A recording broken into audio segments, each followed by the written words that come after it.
C'est des gens bons à mettre au mur. Et pan. C'est tout. De qui parlez-vous?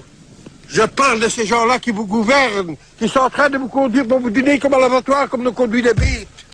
Écoutez, ce coup de gueule que j'ai lancé a été très sincère de ma part, parce qu'il est venu de mes tripes et je ne pouvais pas m'empêcher d'aller sur le lieu où ce crime odieux a eu lieu. Cet homme a reçu 2 balles dans la tête. Sa tête a explosé. J'en ai encore les larmes aux yeux. Ce n'est plus possible. Ce n'est plus possible. Combien de morts? Combien de morts à Nice? Combien de morts au Bataclan? Combien de morts dans les attentats, dans les métros? Faites le compte. Trop, c'est trop.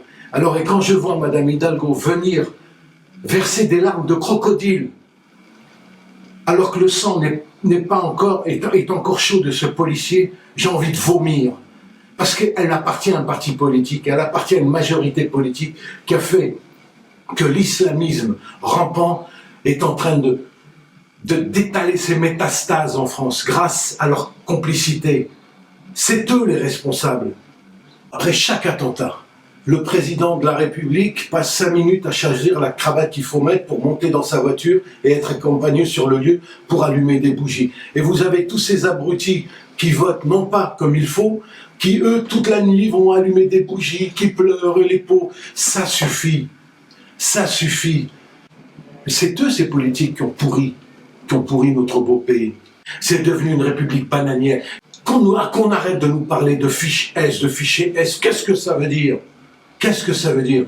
Il faut impérativement, et tout de suite, et je m'adresse à tout homme politique, candidat courageux, qui puisse dire « je vais abolir la binationalité ». Car on ne peut pas être algérien et français, on ne peut pas être marocain et français. Qu'est-ce que c'est que ces manières d'être les médias qui vous disent « je suis franco-maghrébin, franco-algérien, franco ». Qu'est-ce que ça veut dire? Au même titre que l'on n'a qu'une seule maman, on ne peut servir qu'une seule patrie. Ce n'est plus possible. Car aujourd'hui, tous ces barbus, tous ces gens qui nous détestent, tous ces gens qui veulent nous égorger, qui nous appellent les mécréants, il y a trop d'antisémitisme dans leur discours. Il y a trop de haine. Et pourtant, je m'appelle Farid Smaï. Je suis de culture musulmane, mais je n'en peux plus, j'ai honte. Le cheval de Troie est dans nos murs. Arrêtons de distribuer la nationalité française comme on achète une baguette de pain. Trop, c'est trop. Il y a des quartiers aujourd'hui où on ne peut plus rentrer. Et moi, je suis incapable de m'attabler dans un café, dans le 9-3, avec une copine, les cheveux en l'air. Alors que nos policiers, nos pompiers et des médecins n'ont pas le droit, ont peur d'aller dans certains quartiers à Marseille. Qu'est-ce que ça veut dire? Des gens qui vont voir des maires, des élus pour voir construire une mosquée à chaque arrêt de bus. Et la France va continuer, les citoyens français vont continuer à voter pour les mêmes. Alors on me rappelle que je suis d'origine algérienne, il y a même des Français aujourd'hui qui m'ont fait ce geste-là. On va t'égorger. Hein, tu parles comme ça, t'es en Algérie, on va t'égorger. Et aujourd'hui, j'ai pratiquement une fatwa. Peut-on accepter qu'il n'y ait pas eu une seule manifestation de tous les musulmans de France? J'accuse, encore une fois, non seulement les gouvernements d'être responsables de droite et de gauche de cet état de fait, mais j'accuse tous ces imams hypocrites qui se remplissent la panse et qui sont incapables de faire une grande manifestation nationale comme c'est le faire les Juifs de France, nos patriotes.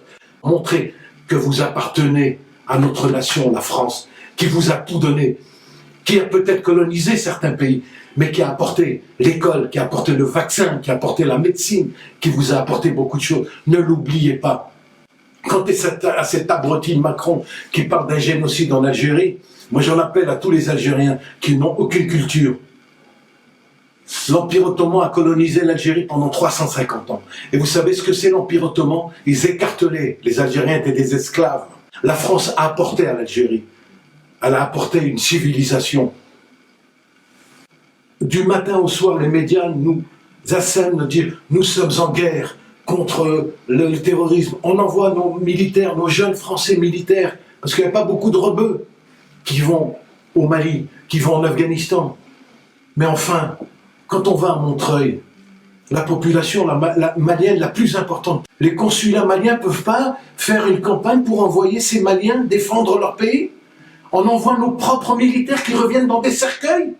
En France, je suis désolé, et je le dis respectueusement à tous nos compatriotes français de confession musulmane. On boit du pinard, on mange du porc, c'est comme ça. En particulier, je m'adresse à toutes les femmes qui me regardent, et celles qui sont de culture musulmane. Sachez, mesdames, mesdemoiselles, que lorsque vos parents meurent, la part d'héritage vous revient même pas aux 3/4, alors que votre frère qui n'a jamais travaillé prend plus que vous. Est-ce normal? C'est écrit dans le Coran. Rebellez-vous. Ce n'est pas normal aujourd'hui au XXIe siècle. La part d'héritage doit être égale. Nous sommes en Europe, nous sommes en France.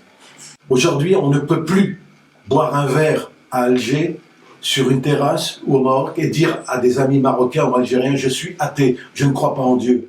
Mais l'islam est incompatible avec nos valeurs républicaines. C'est pas possible.